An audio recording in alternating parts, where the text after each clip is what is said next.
My parents showed up at my front door in Austin after 22 years of silence pounding, like they still owned the place. No apology, no tears, just, we want to see our grandchild. The same people who threw me out at 17 for being pregnant were now pretending to be family. I didn't raise my voice. I just opened the door, looked them in the eyes, and said, "What grandchild?" Their smiles froze before the truth did the rest. They thought they could rewrite history, claim what they abandoned. They had no idea the trap was already set. Before I tell you how I turned their greed against them, hit like and drop a comment, tell me where you're watching from. I want to know how far stories of justice like this can travel. I was 17 when my parents decided I no longer existed. I still remember the hum of the refrigerator that night, the smell of my mother's vanilla candle mixing with the sharp scent of my father's aftershave. The pregnancy test lay on the kitchen table, 2 pink lines that changed everything. Richard stood frozen for a moment before his voice cut through the air. "You're not bringing shame into this house." His tone was calm, but every word felt like a slap. My mother didn't scream. She didn't need to. She just reached over, turned the family photo face down, and said quietly, "Pack your things." I asked them if they even wanted to know how it happened, what I was going to do if I was scared. My father just checked his watch and said, "You have 10 minutes." The front door clicked behind me, and that sound has lived in my head ever since. I walked out into the Texas cold holding a backpack, a cheap coat, and a small silver necklace I'd bought at a flea market. That necklace is still around my neck today. Back then, it was the only thing that felt like mine. Tyler Brooks, my high school sweetheart, the boy who swore he loved me, stopped answering my calls 2 days later. His parents sent me a letter through their lawyer saying any contact would be considered harassment. I read it in the back booth of a diner, the ink blurring through my tears, and realized I wasn't just abandoned, I'd been erased. For weeks, I drifted through Austin like a ghost, slept in Zilker Park, showered at the community center when they'd let me. Every time a car passed, I half expected my mother to show up and say she'd changed her mind. She never did. One morning, an older woman stopped when she saw me sitting on a park bench, wrapped in a borrowed blanket. Her name was Eleanor Rhodes. She didn't ask for explanations. She just said, "You look cold. Come have breakfast with me." Her voice had the kind of authority that didn't need to be questioned. That morning over coffee, she told me something that would shape the rest of my life. When people throw you away, don't chase them. Build something so strong they choke on the sight of it. It wasn't comfort, it was a mission.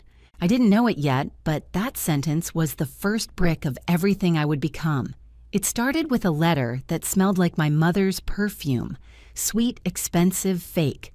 Inside was a photo of a smiling family me at 17, framed between 2 people who'd disowned me. On the back, in her neat cursive, she'd written, "Let's put the past behind us. We want to meet our grandson." For a moment, I almost laughed. 22 years of silence, and suddenly I was worthy again now that they thought my son was worth something. I left the letter on my kitchen counter unopened after that first glance and went back to my schedule. My silence was my first move. 2 weeks later, the gifts started. A tablet engraved, "To Aiden Love," Grandma and Grandpa, a bouquet of lilies that made the house smell like a funeral. Every delivery came with a note about family and forgiveness. I sent each package back with a short line. "This brings back memories I'm not ready to revisit." I made sure my handwriting looked shaky, uncertain. Let them think I was fragile. People like them attack only what looks weak. Then came the online campaign.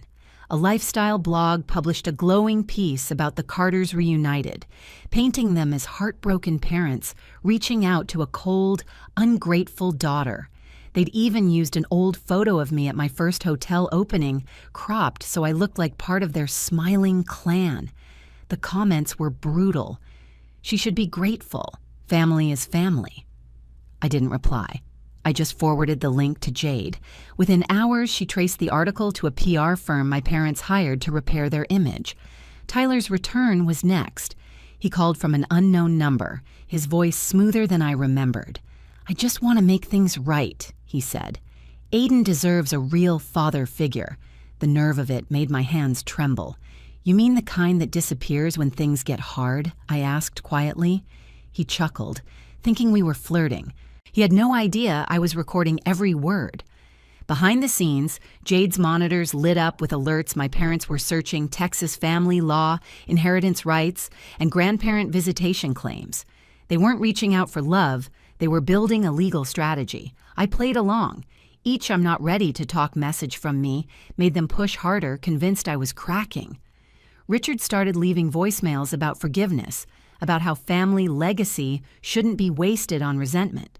He forgot he'd once called my unborn child a stain. When their patience thinned, the manipulation turned public. Andrea posted a photo on Facebook, an empty chair at a dinner table, captioned, "We still set a place for her." Thousands of likes poured in.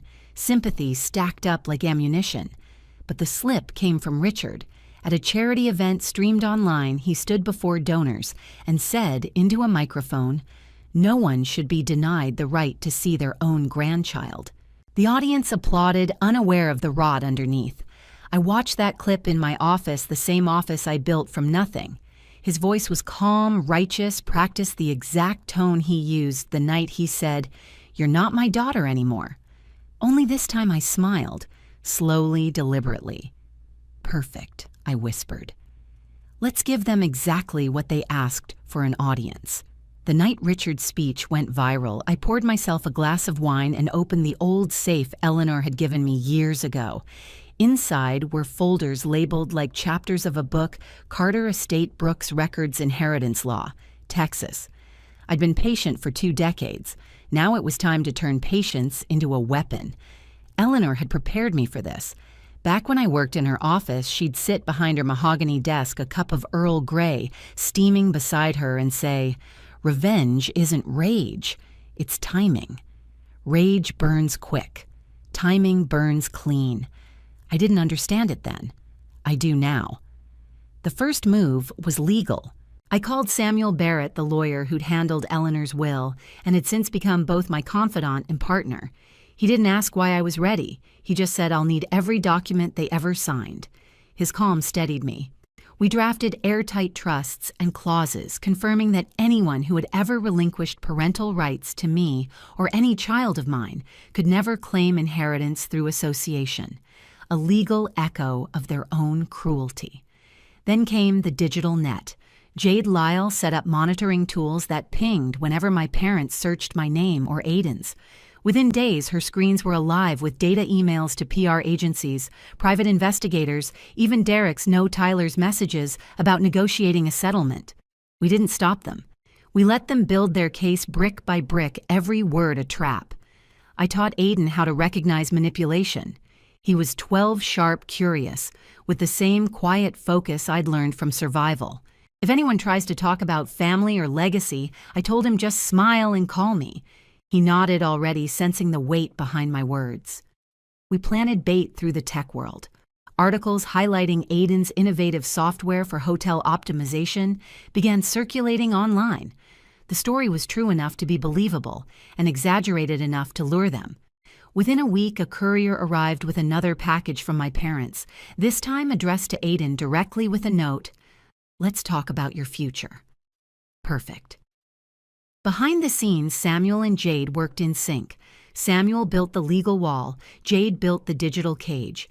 Every email, every message they sent was intercepted, archived, time-stamped. The more desperate they became, the more evidence they gifted us.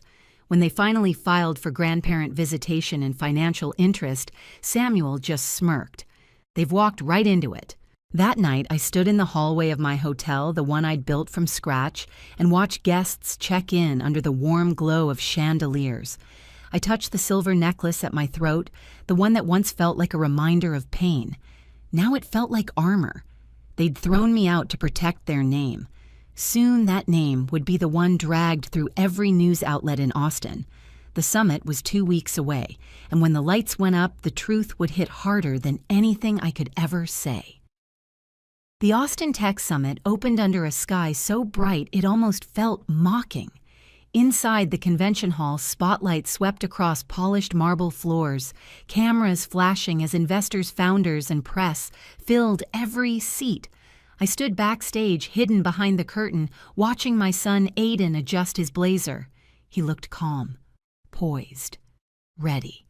I could see the reflection of the crowd in his glasses, hundreds of faces waiting to hear from him, not knowing this stage was more than a showcase. It was the battleground. "Mom," he whispered, tugging his sleeve. "You sure you're ready for this?" I smiled. I've been ready for 22 years. On stage, his introduction echoed through the hall. "Please welcome Aiden Carter, lead developer of Atlas Systems." Applause erupted. My heart didn't race. It steadied. This was the sound of everything I'd built, everything they'd tried to destroy. He started his presentation about loyalty innovation and what it meant to build systems that don't fail people. His voice carried the kind of confidence I used to fake when I was 17. Then right on cue, the screens behind him shifted. The lights dimmed. The air snapped still. The next slide read, "Family isn't blood, it's choice." The crowd murmured. In the front row sat Richard, Margaret, and Tyler, dressed like they belonged there, smiling for cameras, pretending to be proud family. I stepped onto the stage. The applause stuttered, then stopped. My heels clicked against the floor, steady, deliberate. "Good afternoon," I began, my voice cutting through the hush. I wasn't planning to speak today, but since family's such a popular topic lately, every lens turned toward me. My parents' smiles faltered. 22 years ago, I said two people decided their reputation mattered more than their daughter's life. They threw her out pregnant and alone. She lost everything, her home, her safety, her child. But she built something stronger. The first photo appeared behind me, a teenage girl in a faded coat, standing in front of a dark house door, shut tight. Then came the document, blown up larger than life, bearing my parents' signatures. "We, Richard and Margaret Carter, relinquish all parental rights to our daughter, Emily Carter, and any offspring born or unborn." Gasps rippled through the room. My father's face went gray. My mother clutched her pearls like prayer beads. "You wanted the public's attention," I said, turning toward them. "Here it is." Jade's signal came through the monitor in my earplay file 1. The screen flickered again, showing a video message from Eleanor Rhodes, recorded before her passing. She sat in her study, elegant as ever, eyes sharp. People who discard their own blood always think they can come back when it's convenient. Eleanor's voice rang out. They forget that time doesn't heal what it never tried to protect. Emily built her legacy from nothing. She owes you nothing. The room fell silent. Next came the emails projected in sequence. From Richard Carter to PR strategy team. Subject: public sympathy angle. If we emphasize the family angle and highlight the grandson's success, public pressure might soften her stance. Then a text exchange between Tyler and my mother. "Tyler, she'll cave if we push emotional guilt. She's still weak about that miscarriage. Margaret, do it. We need access before she locks the trust fund." The audience gasped again. Phones came up, cameras recording. My father stood, his voice shaking. "This is out of context," I cut him off. "Context." I stepped closer, the spotlight catching the chain around my neck. "The context is, you drove me to bleed on a bathroom floor while you called me an embarrassment. The context is you didn't want a grandchild until you thought you could profit from him." Margaret's lip trembled. Tyler looked like he wanted to disappear. "Aiden," I said softly, turning to my son, "tell them who you are." He stepped forward, steady as a grown man. "I'm adopted," he said into the mic. "She saved me. She taught me family isn't blood, it's who shows up." That line broke the room. The crowd stood, some clapping, some frozen, as reporters scrambled for angles. Then Samuel Barrett, my lawyer, walked up the stage stairs, a folder in hand. For the record, he announced, voice calm and clear, "These individuals have filed false claims under Texas family law, attempting to seize financial control of assets and exploit a minor under fabricated kinship." He held up the signed papers. "Effective immediately restraining orders have been issued for Richard and Margaret Carter and Tyler Brooks. They are barred from contacting Emily or Aiden Carter. Security began moving down the aisles. Cameras followed as Richard tried to argue, shouting that this was a setup. "You can't do this," he barked. I looked at him, this man who once told me I was nothing, and said quietly into the mic, "Watch me." The lights brightened, exposing everything. Security escorted them out through a sea of murmuring guests. Someone yelled, "Is it true?" Another called, "How could you abandon her?" My mother's face was pale as paper. Tyler kept his head down. I didn't move until the doors closed behind them. Then I turned back to the audience. "They taught me that love has limits," I said. "So I built a life without theirs. If you've ever been told you're not enough, prove them wrong by thriving." Applause started slow, then roared. People stood cheering, some wiping tears. Cameras flashed like lightning. Aiden reached for my hand, squeezing it once. We walked off stage together. In the hallway away from the noise, he whispered, "Does it feel over?" I shook my head. "It's not about ending, it's about balance." Outside news vans lined the street, headlines already forming. Carter scandal. Justice for Emily, family is choice. For the first time in decades, I felt the weight lift, not because I'd won, but because I'd stopped carrying what wasn't mine. By the next morning, the footage from the summit had gone viral. Every major network replayed the moment my parents were escorted out, their faces twisted under the fluorescent lights. Commentators called it the Carter collapse. Hashtags trended for days. Within a week, the fallout hit hard.